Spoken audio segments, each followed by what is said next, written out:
thuak ati chaka kan nerve tan te pohya tha a chuanin metabolism kan ti fo hi mi kan taksa na tho te hi puya thau chia ti tlem nan te pa tha a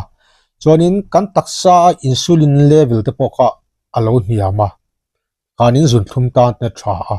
chuanin hei mi thau tu ka te betang khat zun thum ne ti henin kan taksa hianin emi insulin ni amang tang khai thelo thin ani ka bang kanin sugar ka sak je thin tu chakhe zau hianin intermittent fasting kan ti hianin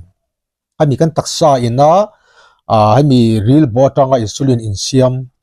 khami lo pan tang kai te kha apui the boka rol te kan soyang khan lungnat na ni thela chan sang thang te kha awenga achan chu hemi chakhe zau hianin hemi kan blood pressure bp te atin hiam theya in taks tisana thau chia kan ti mai cholesterol level te pokha atin hiam thei pokani chuanin mi te po ati tarahar theya tin min ti dam kan dam rei pha thi bok an te ni chuanin nat na ben von rang khen thei oxidative stress kan ti te kha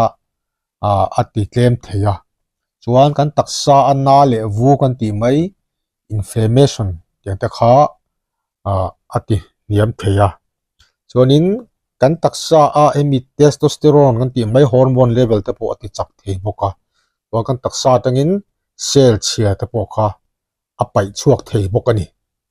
chuanin ye kha te kha chuan dat na rik kan do le theina hianin pui boka autophagy anti hemi autophagy hi tiang chokan he kha da thleng thina autophagy cha chuanin emi kan taksa in nat na rik te tiang te kha a thina ni so kan taksa hianin